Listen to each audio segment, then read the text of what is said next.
दुनिया की बड़ी वैकल्पिक चिकित्सा पद्धतियों में से एक है होम्योपैथी, जो 85 से अधिक देशों में प्रचलित है तथा ये 100 करोड़ से अधिक लोगों के विश्वास का प्रतीक है। भारत में आज 3 लाख से ज्यादा रजिस्टर्ड होम्योपैथिक डॉक्टर, 258 होम्योपैथी महाविद्यालय, 300 से अधिक होम्योपैथिक दवा निर्माता कंपनियां हैं। वर्ष 1796। लाइक क्योर्स लाइक, समः सम समयति। Samuel Hahnemann. होम्योपैथी के जनक सैमुअल हैनीमन ने आज से 226 वर्ष पूर्व 1796 में लाइक क्योर्स लाइक के मूल मंत्र के साथ इसे जर्मनी में प्रारंभ करते हुए यह सोचा भी नहीं होगा कि यह पद्धति अगली सदी के हिंदुस्तान की चिकित्सा प्रणाली में मील का पत्थर साबित होगी। लगभग 200 वर्ष पूर्व जर्मनी मिशनरीज के माध्यम से यह भारत में प्रयोग के तौर पर लाई गई थी, परंतु आज होम्योपैथी दुनिया में सबसे अधिक विकसित हिंदुस्तान में हो रही है। आजादी का 75वां वर्ष भारत अमृत महोत्सव के रूप में मना रहा है। भारत की आत्मनिर्भरता के इस एक गौरवमयी उत्सव में होम्योपैथी का भी अपना योगदान है। वर्ष 1839। पंजाब के महाराजा रणजीत सिंह का इलाज होम्योपैथी के जनक सैमुअल हैनीमन के अनुयायी डॉक्टर होनी बर्गर ने सफलतापूर्वक किया।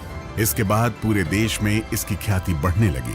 खासतौर पर बंगाल में फैली हैजा की महामारी के रोकथाम में होम्योपैथी की अहम भूमिका के कारण होम्योपैथी कोलकाता में पैर पसार पूरे बंगाल में फलने फूलने लगी। बाबू राजेंद्र लाल दत्त भारत के पहले होम्योपैथिक चिकित्सक थे, इसीलिए उन्हें भारतीय होम्योपैथी का जनक भी कहा जाता है। होम्योपैथी की पद्धति का यह आलम हुआ कि कई एलोपैथिक चिकित्सकों ने होम्योपैथिक को अपनाना शुरू कर दिया। डॉक्टर महेंद्र लाल सरकार पहले एलोपैथिक चिकित्सक थे जिन्होंने होम्योपैथी को अपनाया। होम्योपैथी से कई असाध्य बीमारियों के इलाज में चमत्कारिक परिणाम मिला तो इसका वर्चस्व पूरे देश में हो गया।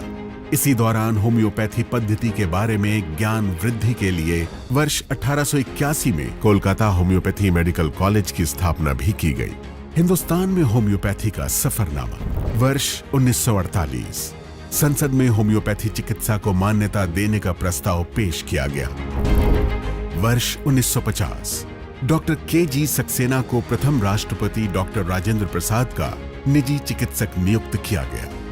10 अप्रैल 1955 डॉक्टर सैमुअल हैनीमन के जन्म दिवस पर विशेष डाक टिकट जारी किया गया।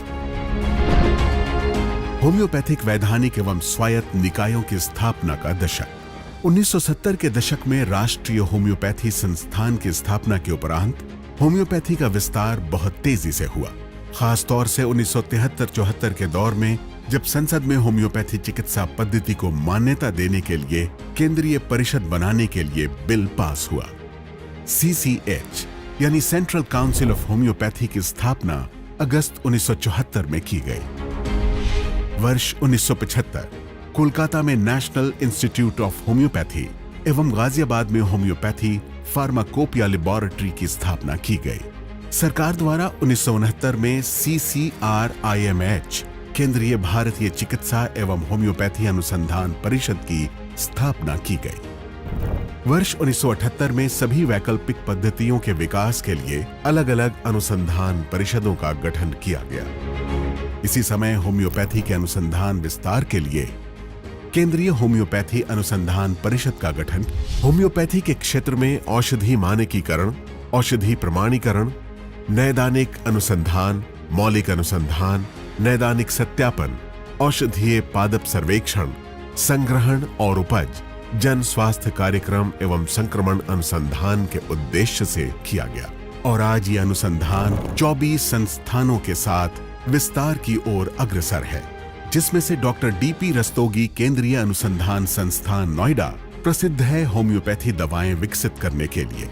राष्ट्रीय होम्योपैथी मानसिक स्वास्थ्य अनुसंधान संस्थान कोट्टयम प्रसिद्ध है मानसिक रोगियों की चिकित्सा के लिए, तथा डॉक्टर अंजलि चैटर्जी क्षेत्रीय होम्योपैथी अनुसंधान संस्थान कोलकाता अपनी अत्याधुनिक विषाणु विज्ञान प्रयोगशाला के लिए प्रसिद्ध है। वर्ष 1989 में CCH ने होम्योपैथी के शिक्षण के क्षेत्र में पोस्ट ग्रेजुएट स्तर की पढ़ाई शुरू की। वर्ष 1995 में स्वास्थ्य मंत्रालय के अधीन भारतीय चिकित्सा एवं होम्योपैथी विभाग बनाया गया और वर्ष 2003 में इसका नाम बदलकर आयुर्वेद, योग और प्राकृतिक चिकित्सा, यूनानी, सिद्ध और होम्योपैथी आयुष विभाग हुआ। माननीय नरेंद्र मोदी के 2014 में प्रधानमंत्री बनने पर वैकल्पिक चिकित्सा पद्धतियों को अधिक महत्व देने के लिए आयुष विभाग को अलग मंत्रालय के रूप में स्थापित किया गया और इसी पहल में होम्योपैथी को विशेष प्राथमिकता देने के प्रयास तेज कर दिए गए। इस मंत्रालय एवं चिकित्सा पद्धतियों के लिए अलग से बजट का प्रावधान किया गया, जो गत 8 वर्षों में 400% तक बढ़ा। आयुष, आयुर्वेदा, योगा, नेचुरोपैथी, यूनानी, सिद्धा, सोवा रिगपा, होम्योपैथी। अपने आज़ादी की 75 वर्ष का जश्न आज़ादी की अमृत महोत्सव के रूप में मना रहा है। यह रोजगार से लेकर शिक्षा और स्वास्थ्य जैसे बुनियादी विकास की क्षेत्र में आत्मनिर्भर होने का उत्सव है। आयुष मंत्रालय भी इस अमृत महोत्सव में चिकित्सा की वैकल्पिक पद्धतियों के क्षेत्र में आत्मनिर्भर होने की गौरव से अछूता नहीं है।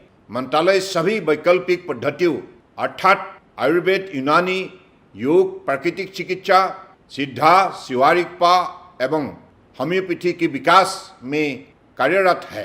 मुझे यह कहते हुए गर्व हो रहा है कि होम्योपैथी चिकित्सा पद्धति भले ही 200 वर्ष पूर्व जर्मन मिशनरी के द्वारा भारत में लाए गए, लेकिन इसकी लोकप्रियता आज संपूर्ण विश्व की तुलना में भारत में सर्वाधिक है।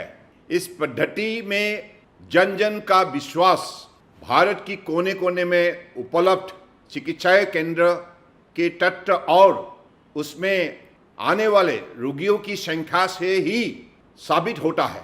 आयुष मंत्रालय होम्योपैथी चिकित्सा पद्धति के विकास और जन जन तक पहुंचाने के लिए प्रतिबद्ध है।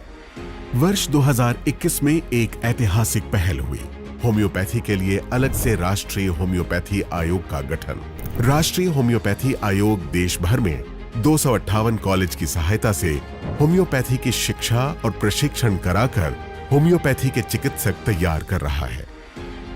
होम्योपैथी की कुछ खास बातें। देश में आज करोड़ों लोग होम्योपैथी आधारित चिकित्सा से लाभान्वित हो रहे हैं। ये दवाइयाँ दूध मुंहे बच्चे से लेकर बूढ़े तक हर आयु वर्ग को आसानी से दी जा सकती है और सबसे बड़ी बात, इन होम्योपैथी दवाओं का कोई गंभीर साइड इफेक्ट भी नहीं होता। साथ ही साथ कीमत कम होने से गरीब इंसान भी इसे खरीदने में समर्थ है। पूरा इलाज रोगी के लक्षणों पर आधारित होता है। होम्योपैथी के विकास में योगदान के लिए देश के सर्वोच्च पुरस्कारों में से एक पद्मश्री से 7 होम्योपैथिक चिकित्सकों को सम्मानित किया जा चुका है।